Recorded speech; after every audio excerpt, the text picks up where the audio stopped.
তো এর আগের পার্টে আমরা দেখেছি লি জিনা আর তার জীবনের সব কথাই মনে করিয়ে দেয় আর অনেক ইমোশনাল হয়ে জিনাকে প্রপোজ করে আর বলে আমি তোমাকে হারাতে চাই না, কিন্তু জিনা তো এন্ড্রুকে বিয়ে করার প্রমিস করেছে। তখন জিনা ওই সব সময়ের কথা মনে করে যখন এন্ড্রু তাকে বাঁচিয়েছিল, তার উপর কত ভরসা সে রেখেছে আর অবশেষে এঙ্গেজমেন্ট পর্যন্ত সে পৌঁছে গেছে। যদি জিনা লিকে হ্যাঁ বলে তাহলে এন্ড্রুকে ধোঁকা দেওয়া হবে, এরকম জিনার মনে হচ্ছে।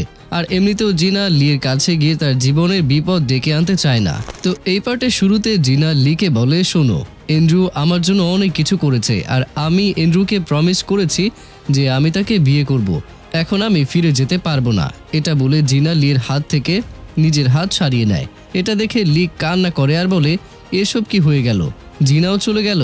কিন্তু জিনা একা একা এক জায়গায় গিয়ে অনেক কান্না করে আর বলে আমার সাথে এসব কি হচ্ছে, কি লিখা আছে আমার ভাগ্যে। বলেন তো, এবার তো আমারই রাগ উঠতেছে, ওর কথা কেন দিতে হবে, তাই না? তো এর পরের সিনে লি ওইসব বন্ডস পেয়ে যায় যার বদলে লি ডোডো গ্রুপকে কিনতে পারবে। লি মোজোকে বলে আপনি এন্ড্রুকে বলেন আমি তার সাথে দেখা করতে চাই। মোজো যখন এন্ড্রুকে কল করে তখন এন্ড্রু অ্যাটিটিউড নিয়ে বলে দেখা করতে হলে আমার অফিসে চলে এসো, আমার অনেক কাজ আছে, আমি ওখানে যেতে পারবো না। এন্ড্রু এসব কি জন্য বলছে এটা আমরা এখনই জানতে পারবো। তো এখানে ফ্ল্যাশব্যাকে দেখানো হয় যখন এন্ড্রু জেজেকে বলে যে বন্ডস লিয়ের হাতে চলে গেছে, এখন আমাদের তার সব কথাই শুনতে হবে। তখন জেজে বলেছিল তুমি চিন্তা করো না, আমরা এরকম কিছু করব যাতে তার বন্ডসের ভ্যালুই না থাকে। আসলে বন্ডস হলো ধারের মতো, তাই এখন লির কাছে যে 50% বন্ডস আছে তার মানে হলো লি ডোডো গ্রুপকে ধার দিয়েছে। যদি আমরা আমাদের 50% বন্ডস রাখি তাহলে এই ঋণের কোনো মূল্যই থাকবে না। তখন এন্ড্রু বলেছিল কিন্তু এত বড় অ্যামাউন্ট আমি কোথায় পাবো? জেজে বলে আমি তো বলেছিলাম যে আমার কাছে সেট ক্যাপিটালে টাকা আছে। এন্ড্রু বলে স্যার কিন্তু সেখানে তো শুধু 200 মিলিয়ন আছে। তখন জেজে বলে হ্যাঁ, কিন্তু ওই 200 মিলিয়ন বন্ডসকে আমি আমার এক ফ্রেন্ডের কাছে ধার রেখেছি, তো সেখান থেকে 500 মিলিয়ন ধার নিতে পারবো। এন্ড্রু বলে আচ্ছা, তাহলে আমাদের লির কথা শোনার প্রয়োজন নেই তো? জেজে বলে একদমই প্রয়োজন নেই, কিন্তু তার বদলে তোমাকে আগে ওই এগ্রিমেন্ট ক্যান্সেল করতে হবে যেখানে তুমি সেট ক্যাপিটালে আমার পার্টনার হবে। এটা ভাবতে ভাবতে প্রেজেন্টে এন্ড্রু লিয়ের জন্য অপেক্ষা করে আর লিগ্যাল অ্যাডভাইজার হওয়ার জন্য জিনাও সেখানে থাকে। তারপর লিয়ের টিম সেখানে আসে। লি এন্ড্রুকে কিছু ডকুমেন্টস সাইন করতে বলে আর বলে কোনো বন্ডস চেঞ্জ করতে হবে না, কিন্তু এন্ড্রুকে তো যে বন্ডস দেওয়ার প্রমিস করেছে, তাই এন্ড্রু ওই ডকুমেন্টস ছিঁড়ে ফেলে দেয় আর বলে আমার তোমার বন্ডসের কোনো প্রয়োজনই নেই। লি বলে আচ্ছা, তাহলে যে হয়তো তোমাকে আবার সাহায্য করার প্রমিস করেছে। এই কথা শুনে এন্ড্রু অবাক হয়ে যায় যে যদি জিনা এটা জানতে পারে তাহলে কি হবে। এন্ড্রু বলে দেখো, ফালতু কথা বলে আমার টাইম নষ্ট করো না আর বের হয়ে যাও এখান থেকে। লি বুঝতে পারে যে পাক্কা যে তার গেম শুরু করে দিয়েছে। লি মোজোকে বলে শোনো, যে সব ডকুমেন্টস লেনদেন ট্রেস করো। মোজো বলে কিন্তু সেটা তো অনেক কঠিন, কারণ সে কোন অ্যাকাউন্ট থেকে লেনদেন করে এটা তো অনেক সিক্রেট ভাবেই সে করে। লি বলে আরে আপনি চেষ্টা তো করে দেখেন। এই কথা বলে লি চলে যায়। অন্যদিকে জিনা আবার বডিগার্ডের সাথে দেখা করার জন্য অনেক রকমের খাবার নিয়ে যায়, কিন্তু বডিগার্ড পরিষ্কারভাবে বলে দেয় যে তুমি যা ইচ্ছা তাই করো, কিন্তু আমি জেজের বিরুদ্ধে কোনো কিছুই বলবো না তোমাকে। জিনা বলে আমি তোমার মায়ের সাথে দেখা করে এসেছি, সে ভাবে তুমি কোনো ভালো কাজ করছো।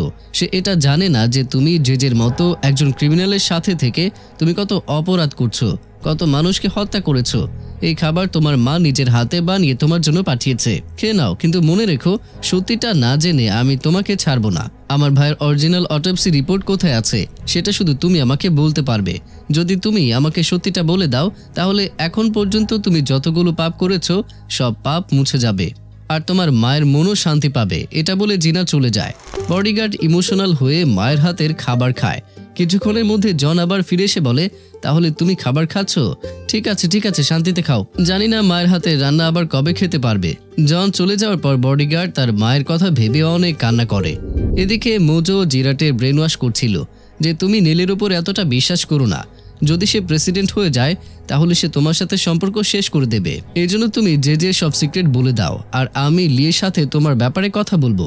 সে নীলের মতো না, সে ভালো মানুষ, কিন্তু জিরাট তো তার মুখ পর্যন্ত খোলে না। অন্যদিকে আমাদেরকে নাথানকে দেখানো হয়, সে তার মাকে বলে কোর্টের অর্ডার অনুযায়ী বাবাকে দেখাশোনা শুধু তার ফ্যামিলির লোকেরাই করতে পারবে, কারণ তার অ্যালজাইমার ডিসিজ আছে। কিন্তু আমাদের দুজনের বিরুদ্ধে তো বাবা পুলিশে কমপ্লেন করেছে, তাহলে আমরা বাসায় গিয়ে তো তাকে দেখতে পারবো না। আর এনজয়ের নাম বাবা এখনো অফিসিয়ালি ফ্যামিলির মধ্যে করেনি, এই জন্য বাবাকে দেখাশোনা করার জন্য সিন্ডি শুধু করতে পারবে। ওইদিকে জন এন্ড্রুকে বলে, তোমার নাম চেয়ারম্যানের ফ্যামিলির লিস্টে অফিসিয়ালি যুক্ত করা হয়নি। এখন তো চেয়ারম্যানের অ্যালজাইমারও হয়েছে, তাই যখন প্রপার্টির কথা আসবে তখন তুমি কোনো অংশই পাবে না। এসব কথা শুনে এন্ড্রু হতবাক হয়ে যায়, কিন্তু তার কাছে তো একটা হ্যান্ড রাইটিং আর্টিস্ট আছে যে চেয়ারম্যানের হ্যান্ড রাইটিংয়ের মতো করে একটা লেটার লিখেছে যে আমার ওয়াইফ আর আমার ছেলে আমার বিরুদ্ধে, এই জন্য আমি তাদেরকে কোনো প্রপার্টি দিতে চাই না। আমার মেয়ে সিন্ডিও আমার কথা শুনছে না, এই জন্য আমি তাকে শুধু একটা বাসা দেওয়ার জন্য তৈরি, বাকি সব প্রপার্টি আর কোম্পানির ওয়ারিশ হবে আমার ছেলে এন্ড্রু। এভাবে একটা ফেক পেপার তৈরি করে এন্ড্রু। অন্যদিকে নাথান আর তার মা সিন্ডিকে বলে, শোনো, তুমি শুধু বাবাকে দেখাশোনা করতে পারবে, ওই এন্ড্রুকে তো বাসায় আসতেই দেবে না। কিন্তু সিন্ডি প্রথম থেকেই তার মা আর তার ভাইয়ের খারাপ প্ল্যানগুলো দেখেছে, তাই সিন্ডি রাগের মাথায় বলে, আমি বাবার দেখাশোনা করে নেব, আমার আপনাদেরও প্রয়োজন নেই আর ওই এন্ড্রুয়েরও প্রয়োজন নেই। আমি জানি আপনাদের দুজনের উদ্দেশ্য কি, আর আমি আপনাদের উদ্দেশ্য কখনোই সফল হতে দেব না। এভাবে ভালো একটা মেয়ের মতো কথা বলে সিন্ডি চলে যায়। ওইদিকে দেখানো হয় যে জিরাট নেলকে প্রেসিডেন্ট ইলেকশনে ক্যাম্পেইনের জন্য আইডিয়া দিচ্ছিল, কিন্তু জেজের আইডিয়া জিরাটের একদমই ভালো মনে হয় না। তারপরেও নীল জিরাটের কথা না শুনে জেজের কথা শুনে, আর জিরাটের কথার উপর নীল মনোযোগী দেয় না। ব্যাস, এখন জিরাটের বিশ্বাস হয়ে যায় যে নীলের জন্য আমি নয় বরং জেজে ইম্পর্টেন্ট। জিরাটের সন্দেহ হয় যে যদি নীল ইলেকশনে জিতে গিয়ে আমাকে বের করে দেয় তাহলে আমার কি হবে। জিরাট অনেক আপসেট হয়ে পড়ে আর বারে গিয়ে ড্রিঙ্ক করে। মনে হয় মোজো আর গ্রে জিরাটকে ফলো করছিল, তাই তারা লিকে বারে নিয়ে আসে। লি সুযোগ পেয়ে তাড়াতাড়ি জিরাটের সাথে কথা বলতে যায়। জিরাট বলে, যা কিছুই হয়ে যাক না কেন আমি নীলের সাথে বিশ্বাসঘাতকতা করতে পারবো না। মোজো বলে, আরে আমরা তোমাকে নীলের সাথে বিশ্বাসঘাতকতা করতে বলিনি, আমার টার্গেট তো জেজে, কারণ তার জন্য নীল তোমাকে ইগনোর করছে। তুমি আমাদের এটা বলো যে বন্ডস কোনো কোম্পানিতে নাকি ব্যাংকে। জিরাট বলে, আচ্ছা যদি আমি তোমাকে সেই ইনফরমেশন দিয়ে দেই তাহলে নীলের ইলেকশন ক্যাম্পেইনের কি হবে, কারণ তার ফান্ডিং তো জেজে করবে। লি বলে, নীলকে ফান্ডিং আমি দেব, তুমি চিন্তা কেন করছো। ওইদিকে হাসপাতালে চেয়ারম্যানের অবস্থা দিন দিন খারাপ হয়ে যাচ্ছে। চেয়ারম্যান পিএকে বলে, মনে হয় আমার ওয়াইফ ডাক্তারকে টাকা দিয়ে আবার আমাকে কোনো ভুল ট্রিটমেন্ট করাচ্ছে। তুমি ডাক্তারের থেকে আমার সব রিপোর্ট নিয়ে আসো, আমি অন্য কোনো ডাক্তার দেখাতে চাই। তারপর পিএ ডাক্তারের কাছে রিপোর্ট চায়, কিন্তু ডাক্তার রিপোর্ট দিতে চায় না। এর মধ্যে এন্ড্রু এসে বলে, ডাক্তারকে নিষেধ করেছিলাম আমি যে আপনাকে যেন রিপোর্ট না দেয়, আসলে বাবার অবস্থা খুবই খারাপ, সে শুধুমাত্র 6 মাস বেঁচে থাকবে। এই কথা শুনে পিএ ভয় পেয়ে যায় আর বলে, এই কথা তুমি আমাকে আগে কেন বলনি? এখন কি বাঁচানোর আর কোনো রাস্তা নেই? যদি এরকম হয় তাহলে তো আমাদের খুব তাড়াতাড়ি তার ওয়াইফকে জানানো উচিত। এন্ড্রু বলে, স্যার আপনি টেনশন করবেন না, আমি নিজেই তাকে বলবো। এর মধ্যেই এন্ড্রুর অ্যাসিস্ট্যান্ট এসে বলে, চেয়ারম্যান রুম থেকে মিসিং। আসলে চেয়ারম্যান নীলের বাসায় এসেছিল। চেয়ারম্যান সময়ের আরও পেছনে চলে গিয়েছিল, সেই সময় চলে গিয়েছিল যখন তার আর তার ওয়াইফের বিয়ে হয়নি। চেয়ারম্যান গিয়ে তার ওয়াইফকে বিয়ের জন্য প্রপোজ করে, যেটা সবাই শুধু দেখছিল। এখানে বোঝা যায় চেয়ারম্যান তার ওয়াইফকে খুবই ভালোবাসতো। চেয়ারম্যান সেখানে গিয়ে খাবার খেতে শুরু করে। সিন্ডিও সেখানে চলে আসে। বাবাকে দেখে সিন্ডি অনেক ইমোশনাল হয়ে যায় আর বাবার সাথে কথা বলে, কিন্তু চেয়ারম্যান বলে, আরে তুমি কে আর আমাকে বাবা কেন বলছো? আমার তো এখনো বিয়েই হয়নি, এই দেখো এটা আমার হবু বউ। রাতে এন্ড্রু সেখানে এসে তাদের তিনজনকে বলে, চেয়ারম্যান এখন 6 মাসের বেশি আর বেঁচে থাকতে পারবে না। এই কথা শুনে সবাই অবাক হয়ে যায় যে এটা কিরকম ভাবে হলো। সিন্ডি এন্ড্রুকে বলে, এসব তুমি আসার পরেই হচ্ছে, আগে তো আমরা অনেক খুশি ছিলাম আর সাথে বাবাও খুশি ছিল। অন্যদিকে লি প্যানিকে চায়না থেকে এখানে ডেকে এনেছিল, আর এদিকে কিমির কাছে লিয়ের ভিডিও মেসেজ আসে, যে ভিডিওতে প্যানি আর জেজে অনেক ক্লোজ ছিল। লি তাড়াতাড়ি কিমিকে কল করে জিজ্ঞাসা করে কিরকম লাগলো এই ভিডিওটা, কিন্তু কিমি লিকে বলে, আমি তোমার কোনো কথাই বিশ্বাস করব না, কারণ প্যানি তো তোমার পাঠানো এজেন্ট ছিল, সে জেনে শুনে এসব হয়তো করেছে। লি বলে, আচ্ছা তাহলে আপনার আরও প্রমাণ লাগবে? ঠিক আছে, আমি আরও একটা ভিডিও পাঠাচ্ছি। তো এটা বলে লি আরও একটা ভিডিও পাঠায়। দ্বিতীয় ভিডিওটা ওই দিনে ছিল যেদিন জেজে মেয়র ইলেকশনে জিতে গিয়েছিল। সেদিন গাড়িতে জেজে আর প্যানি একাই ছিল। তখন প্যানি জেজেকে বলে, আপনি আমাকে প্রমিস করেছিলেন যে ইলেকশনে জেতার পর আমি যা চাইবো আপনি আমাকে তাই দেবেন। জেজে তখন বলে, হ্যাঁ চেয়ে তো দেখো। প্যানি বলে, আমার আপনাকে ছাড়া অন্য কিছুই চাই না। জেজে বলে, কিন্তু আমার তো বিয়ে হয়েছে। প্যানি বলে, তাহলে কি আপনি কিমিকে অনেক ভালোবাসেন? জেজে বলে, ভালোবাসা না ইয়ার, ভালোবাসতে কাকে হবে, আমার জন্য তো এসব কিছু বিজনেস। প্যানি বলে, আচ্ছা তাহলে আমিও আপনার জন্য ইম্পর্টেন্ট নই? যদি আমি আপনার জন্য ইম্পর্টেন্ট হই তাহলে আপনি আমাকে এখনই কিস করুন। এরপর যে তাকে তাড়াতাড়ি কিস করতে শুরু করে। ব্যাস, এসব দেখে কিমির চোখে তো পানি চলে আসে। পরের সিনে কিমি প্যানির সাথে দেখা করে। প্যানি কিমিকে বলে লির ফ্যামিলিকে হত্যা জেজেই করেছে, আর জিনার ভাইকে হত্যাও জেজেই করেছে। এই জন্য লি আর জিনা জেজে থেকে বদলা নিতে চায়। তোমার কাছে এখনো সময় আছে, তুমি জেজের কাছ থেকে দূরে সরে যাও, না হলে একদিন সে তোমাকেও মেরে ফেলতে পারে। কারণ জেজে বিজনেস আর পাওয়ারের জন্য সবকিছুই করতে পারে, যে কোনো পর্যায়ে চলে যেতে পারে। কিমি এসব কথা শুনে হতবাক হয়ে যায় আর বলে, সত্যি কি এসব কিছু হয়েছিল? কিমি বলে, তুমি আর আমার হাজব্যান্ড জেজে কতটুকু ক্লোজ ছিলে? তখন প্যানি কিমির কানে কিছু একটা বলে। পরের সিনে কিমি জেজের বাসায় যায় আর জেজেকে জিজ্ঞাসা করে, তুমি কি প্যানিকে কিস করেছিলে? জেজে তখন বলে, আরে সে তো লিয়ের এজেন্ট ছিল, আমি তো তাকে কখনো ছুঁয়েও দেখিনি। কিমি তাকে থাপ্পড় মেরে বলে, আমি তোমার সত্যি জানতে পেরেছি, তুমি শুধু লিয়ের ফ্যামিলিকে হত্যা করনি, বরং জিনার মাসুম ভাইকেও মেরে ফেলেছ, আর আমি একজন খুনির সাথে কখনোই থাকবো না। এটা বলে কিমি চলে যেতে থাকে। তখন জেজে কিমিকে আটকে বলে, তুমি আমার প্রথম ওয়াইফকে মেরে ফেলেছ, মনে আছে? সেই সত্যিটা লুকানোর জন্য আমি কত কিছু করেছি। কিন্তু এখানে কিমি তার হুমকিতে ভয় পায় না আর রেগে চলে যায়। তারপর জেজে তাড়াতাড়ি এন্ড্রুর সাথে দেখা করে।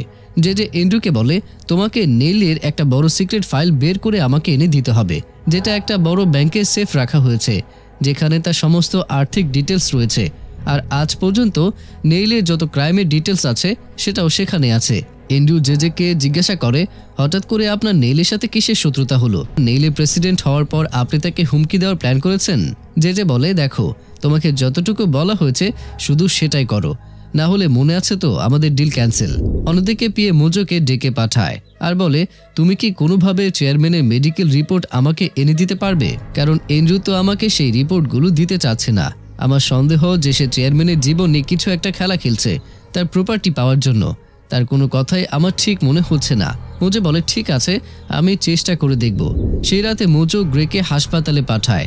গ্রে মাস্ক পরে ওই ডাক্তারের ডেস্কটপ থেকে চেয়ারম্যানের মেডিকেল রিপোর্ট কপি করে। পরের দিন লি ওই রিপোর্টগুলো নিয়ে অন্য একটা ডাক্তারের কাছে যায়, কিন্তু ওই ডাক্তারও বলে যে চেয়ারম্যানের অবস্থা খুবই খারাপ, সে 6 মাসের বেশি বাঁচতে পারবে না। কিন্তু হ্যাঁ, একটা সার্জারি করলে তার 10% বাঁচার চান্স থাকবে।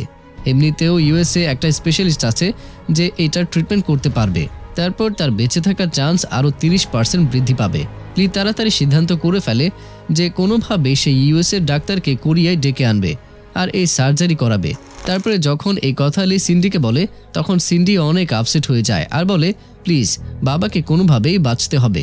লি বলে, তার জন্য তোমার ফ্যামিলির সব সদস্যদের এক হয়ে সিদ্ধান্ত নিতে হবে, তুমি তাদের সবার সাথে কথা বলো। অন্যদিকে পিয়ে চেয়ারম্যানকে রেডি করে। তখন চেয়ারম্যান পিয়েকে বলে, হঠাৎ করে আমাকে রেডি কেন করছো? পিয়ে চেয়ারম্যানের কানে কিছু বলে, কিন্তু জানি না সে কি বলে। পরে দেখানো হয় চেয়ারম্যানের পরিবারের সবাই সেখানে আসে।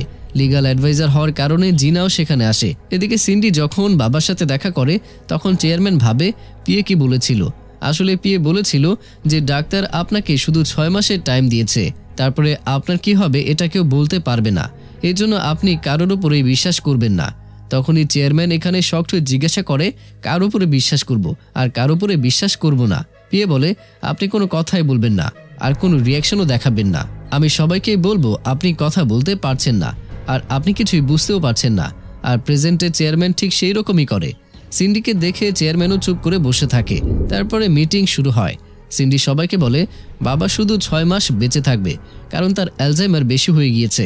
কিন্তু যদি আমরা সবাই মিলে একটা ভালো সিদ্ধান্ত নেই তাহলে তাকে বাঁচানোর কিছু চান্স রয়েছে। চান্সের কথা শুনে নাথান অবাক হয়ে যায় আর বলে, এটা তুমি কি বলছো?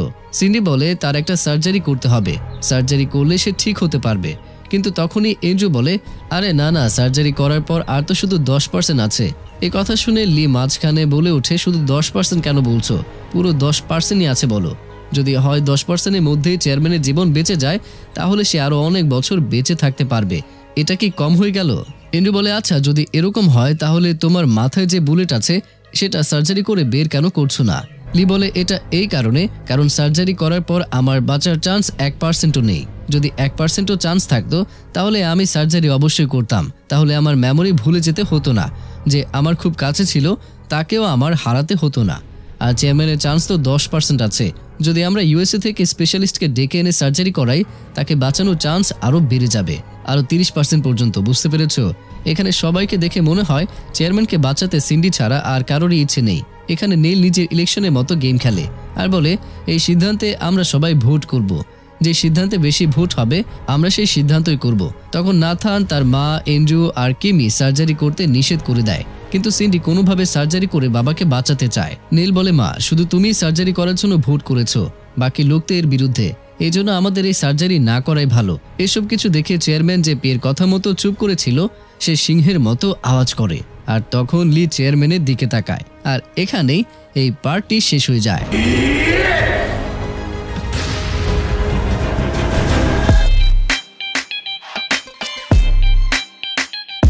তো প্রিয়জনেরা, সামনে কিন্তু টুইস্ট অপেক্ষা করছে। যারা এখন আপসেট হয়ে আছেন তারা সামনে শীঘ্রই বুঝতে পারবেন যে আসলে মজা তো ওইখানে। ঠিক আছে, তো দেখা হচ্ছে পরের ভিডিওতে। ততক্ষণ পর্যন্ত সবাই ভালো থাকুন, সুস্থ থাকুন, আর অবশ্যই ভাবি ভুলে যাব।